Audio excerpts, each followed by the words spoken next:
Bismillahirrahmanirrahim. Elhamdülillah ve salatu ve selamu ala Resulillah amma ba'd.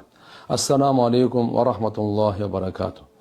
Урматтуу мекендештер, кадырлуу мусулман бир туугандар, баарыңыздарга жараткан Алла Тааланын тынчтыгы, саламы, мээрими, райымы жана берекеси болсун. Жараткан Алла Таала баардыгыбыздын курбандыгыбызды кабыл кылсын. Жыл бою жакшылыкта болуңуздар, үй бүлө бала чака менен, жакын санагандар менен, ийгиликте, жеңиште, ден соолукта, бактылуулукта болуңуздар. Мынакей Курбан айт майрамы куттуу болсун. Бул Ибрахим пайгамбардан бери келе жаткан улуу майрам. Пайгамбар саллаллаху алейхи ва салламдан сураганда, бул курбандык чалуу кандай майрам? Бул не даражасы кандай? Пайгамбарыбыз айтты, силердин бабаңар Ибрахим алейхиссаламдын сүннөтү.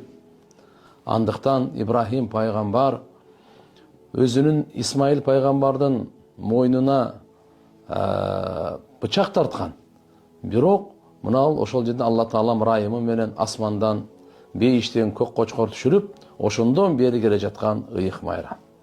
Сахабалар сурашканда, бизге бунда эмне бар дегенде, пайгамбарыбыз айткан, ар бир кылына силерге сооп жазылат деген. Эгер жүндө болсо читсе, ар бир жүнүнө деген. Демек, эчки болсанын кылына, кой болсанын жүнүнө, төө, уй болсанын жүнүнө ар бирине сооп жазылат экен да.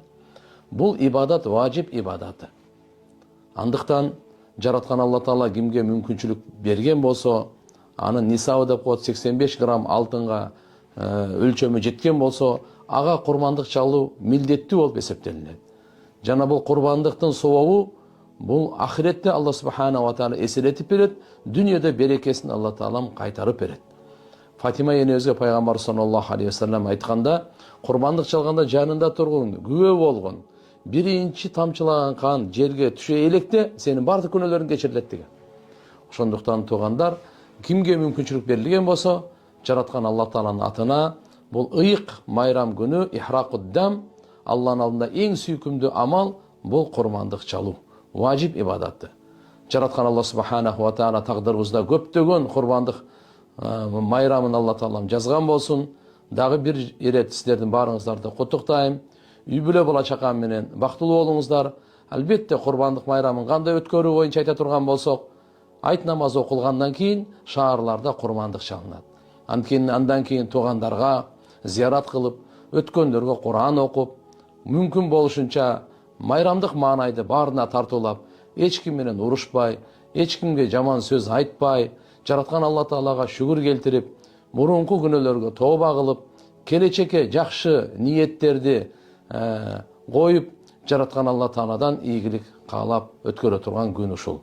Баарыңыздарга дагы бир ирет Алла субхана ва таала курбаныңыздарды кабыл кылсын. Курбан айт майрамыңыздар куттуу болсун, айт маарек болсун. Ассаламу алейкум ва рахматуллахи ва баракатух.